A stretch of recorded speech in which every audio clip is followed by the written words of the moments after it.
Driving licence apply कैसे करना है नए वाले IMT पोर्टल पर, ये ध्यान से देखना, सभी के लिए है, सिर्फ 1 मिनट के अंदर बताऊंगा। IMT लिख लेना, IMT लिख के ऑनलाइन कर देना। आपके सामने कुछ इस तरह की वेबसाइट आएगी, इसको इंग्लिश में ट्रांसलेट कर लेना।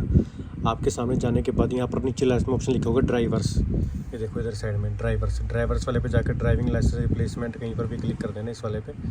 जब आप उसको करते हैं first driving licence insurance biometric data, ठीक है, ये सब कुछ आपके सामने लिखा आएगा। रिवैलिडेशन, ठीक है, यहाँ पे लिखा रहा है to hear access my driving licence वाले पे पोर्शन पे क्लिक कर देना। जब आप क्लिक करोगे आपके सामने कुछ इस तरह का पोर्टल खुलेगा। जब आप उसके ऊपर यहाँ पर एक्सेस हेयर करते हो तो एक्सेस हेयर करने के बाद आपके सामने डायरेक्ट खुल जाएगा। अगर आपने मान लिया आपने फर्स्ट टाइम ओपन करा है तो आपके सामने किस तरह खुलेगा, पहले मैं वही चीज़ दिखा देता हूँ आपको। यहाँ पे गए एक्सेस हेयर पे जब आपने क्लिक किया, क्लिक करने के बाद 1 मिनट को मैं इसको डिलीट करना पड़ेगा कि ये ऑलरेडी लॉगिन है ना, तो इसलिए आप नहीं हो तो आपको समझने में दिक्कत आएगी।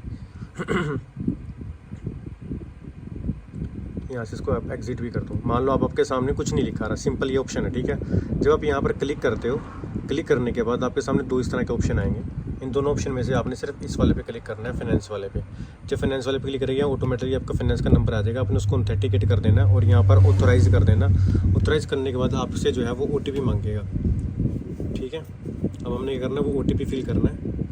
OTP आ गया हमारे पास 38263। उसके बाद ऑथेंटिकेट कर देना है। जैसे ही आप ऑथेंटिकेट करते हो आपके सामने कुछ इस तरह की वेबसाइट ओपन खोलेगी, ठीक है। करता हूँ देखो दूसरा हूँ परिदोष का मतलब होता है कोई नई चीज़ के लिए ऑर्डर करना। मेरा ऑलरेडी यहाँ पर लाइसेंस बना हुआ है B और B1 का, तो मुझे ऐसा शो कर रहा है। लेकिन जिन भाइयों को नया अपना लाइसेंस बनवाना है या इसके अंदर कुछ नया ऐड करवाना है, बड़ी कार का छोटे व्हीकल का, तो आप उसके अंदर कर सकते हो। उसके बाद आप जाएंगे यहाँ पर परिदोष वाले ऑप्शन में। परिदोष को क्या बोलते हैं वो चाहे तो आप ट्रांसलेट करके देख सकते हो, मैं आपको कराई देता हूँ साथ के साथ, आपको भी दिक्कत ना है। ट्रांसलेट इंग्लिश में, और यहाँ पर आता है ऑर्डर्स वाला ऑप्शन। तो ऑर्डर्स वाले पे जब आप क्लिक करोगे आपके सामने 2 चीज़ें लिखी आएंगी, सर्टिफिकेट चाहिए आपको या exchange of foreign driving licence. अब आपको एक्सचेंज करना है तो एक्सचेंज वाले पे जब करोगे क्लिक तो आप यहाँ पे एक क्लिक कर देना।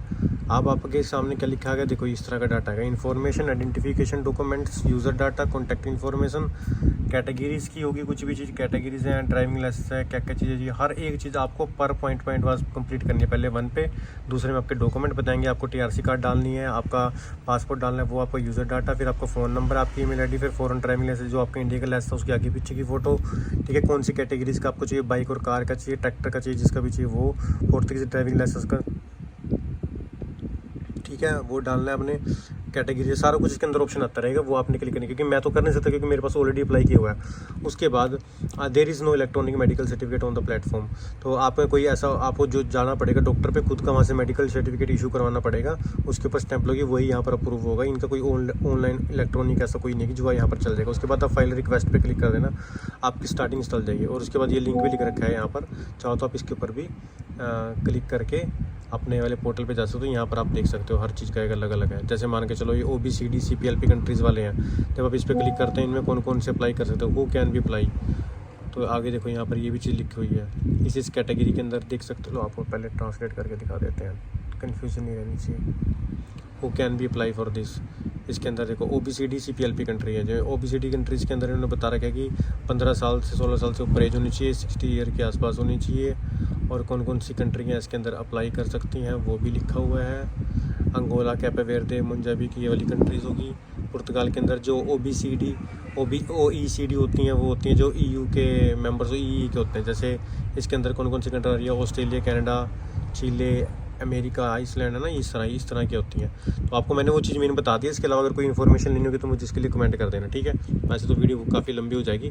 सब कुछ देखो, यहाँ पर एक ऑप्शन ये भी लिखा हुआ है ट्रांसफर पॉइंट, एंड इसके अंदर यहाँ पर लिख रखा है कैसे TVD के लिए अप्लाई करना है, ठीक है। फ्लेक्सिबल पैसेंजर के लिए चाहिए, कोई बच्चों के ट्रांसपोर्टेशन के लिए कोई गाड़ी खरीद रहे उसके लिए बनवाना है, सेल्फ ड्राइव के लिए, व्हीकल रेंटल के लिए कुछ करना है, ठीक है। और ड्राइवर डिटैचमेंट, नेशनल इलेक्ट्रॉनिक, बहुत सारे ऑप्शन है इसके अंदर। रोड इंफ्रास्ट्रक्चर के लिए, रेलवे वालों के अलग है, सारा तरह का सारा पोर्टल जो इसी के अंदर इंक्लूड होकर आ चुका है। हर तरह का लाइसेंस यहाँ पर अप्लाई कर सकते हो। इवन शिप के लिए भी आप अप्लाई कर सकते हैं, अगर हम मरीना वगैरह पे अपनी शिप पर्सनल बाई करते हैं, सब कुछ, ठीक है।